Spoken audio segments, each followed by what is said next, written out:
Co-creators Brian Koppelman and David Levian provided their audience a much-needed break from last week's plotline-packed extravaganza with the pared-down DMV. As a result of streamlining the story, the seventh season of Billions produced its best episode to date. As Mike Prince makes more strides toward becoming a political figure, Chuck and Wendy could form a potential partnership. More significantly, though, there are increasing rifts in Prince's inner circle, particularly with Philip Cherin, the billionaire's protege and nephew of Scooter. The fact that Jeffrey DeMunn was able to play the brilliantly evil Charles Rhodes Sr. role twice made DMV an even more delightful surprise for us, the audience. Furthermore, one may contend that Sr. was the impetus behind Chuck and Wendy's eventual alliance. After his grandson Kevin failed his driving test, Papa Rhodes got things started in this episode with a bang by trying to bribe a Department of Motor Vehicles employee. It was a brave move on the part of the guy, given that Kevin almost ran over a bus, but elitists like Sr. don't seem to care about regular people. Jimmy Barrett, Patrick Fischler, works for DMVV, and in an edit that is worthy of all the comedy timing prizes, he initially grins at Sr.'s offer of $100. Right after, we cut to a scene of Sr. and Kevin being led inside by NYPD. It was the ideal touch for the Sr. to yell that he was social friends with Robert Moses. When Chuck and Wendy get at the DMV, Sr. is still certain that the $100 was a gratuity rather than a bribe. In addition to being prepared to file charges, Jimmy Barrett and the on-duty police officers will make sure that young Kevin Rhodes never obtains a driver's license from the state of New York. Chuck is ready to leave for work, putting Commissioner Raul Gomes in his favorites. He even provides the on-duty police his own phone to obtain permission to refer the matter to the district attorney's office. But leave it to Sr. to make things worse with his haughtiness, so much so that Chuck and Wendy speculate that Gramps may be exhibiting early symptoms of dementia. By the way, I need this to be the title of one of the many forthcoming Billionaire spin-offs, which Sr. naturally vigorously disputes. After Commissioner Gomes confirms Chuck's request, Sr. chastises his son for not being more kind and respectful to a police officer and DMV staff before thanking him for letting him sleep in his own bed. Sir, never change. Philip has ties between his rich boss and Dr. Mark Ruloff, a former Stanford professor at Michael Prince Capital. Ruloff invented bio-inspired vascular concrete, a material that can mend itself. Prince is obviously interested in Ruloff, his business, and his technology because they will be beneficial to his campaign. Owning this eco-friendly substance will allow Prince to run for president and truly build a new foundation for America through infrastructure improvements. However, Ruloff isn't selling, and he won't change his mind. Prince isn't either. He advises Philip, who is now sandwiched awkwardly between his mentor from college and his mentor from work, to fins up. Philip's directives are clear. Either Ruloff gets in line or Prince will get his gadget at all costs. Chuck can plead for leniency from two colleagues, Manhattan District Attorney Marianne Graham and Dade Maher, as he scrambles to make his father's newest shenanigans vanish in New York City. Sr. will have to take a course and pay a big fine, but worse things can happen to a rich, white-board man. But try telling that to Sr., who continues to insist that Kevin ought to have passed his driver's license on principle. The principle, Sr.'s words, not mine, that he is a blue-blooded Rhodes and is hence more worthy of life's fundamental privileges than the peons of the world.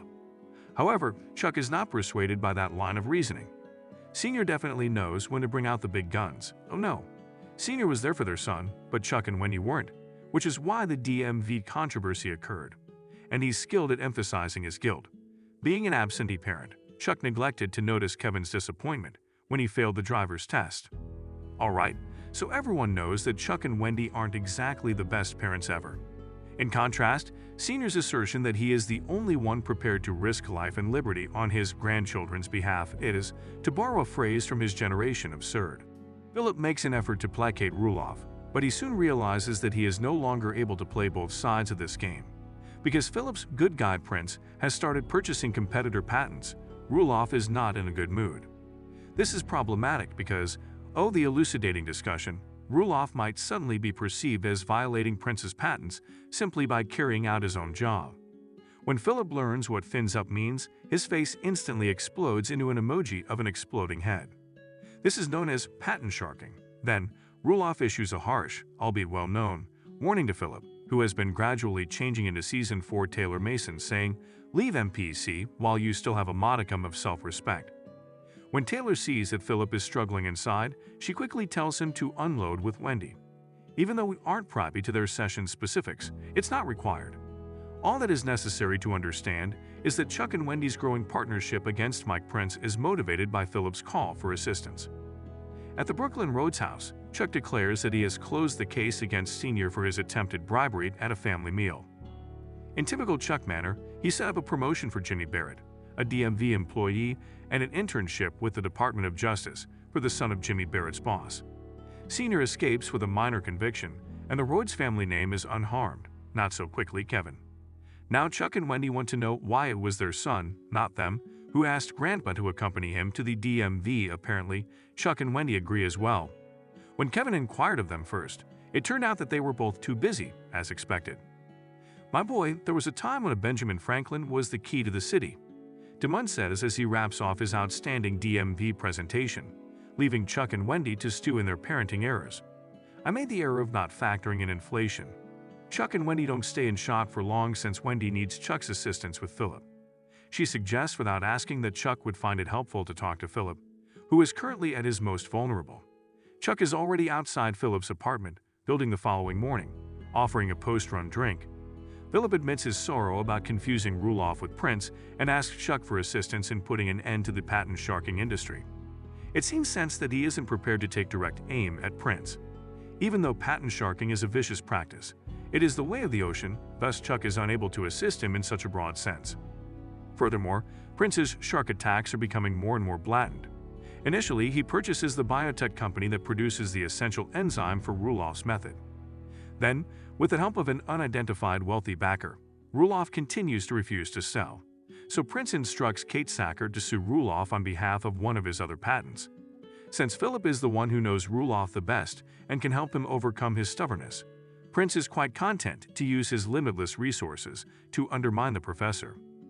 However, if you watch Tony Goines' face as Prince gradually destroys Ruloff's business, you can't help but notice the remorse that seeps through Philip's pores. Will the fifth column eventually find use for this? Chuck believes that a Spielbergian intervention is the only viable legal remedy in this case, one that will neutralize Prince as well as Ruloff. Chuck makes arrangements for Ruloff's self-healing concrete to be classified by the federal government by the Department of Defense. Yes, that is indeed fairly Spielbergian. As Prince puts it, this passion project will now remain unfinished, like the Ark of the Covenant in that endless warehouse. Furious, Ruloff wishes to never interact with his prized pupil, Philip, again.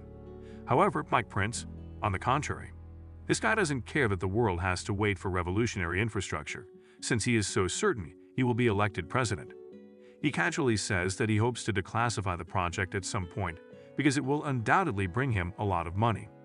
Although Philip is clearly repulsed, he is unable to express it in public. Later that evening in his session with Wendy, he does express his emotions, albeit he is more irate at Wendy's interference than he is melancholy about upsetting his former professor. Philip is well aware of Wendy's actions, observing that the moment Chuck became engaged, the situation with Ruloff deteriorated rapidly. He wants Wendy and Taylor to keep him out of the mutiny, because he knows they are planning one. However, his voice breaking in this scenario and his insistence on complete deniability point to a vulnerability. That is, the possibility that he understands, deep down, that they might be correct. Wendy is aware that she cannot now or ever hope for Philip to join the fifth column.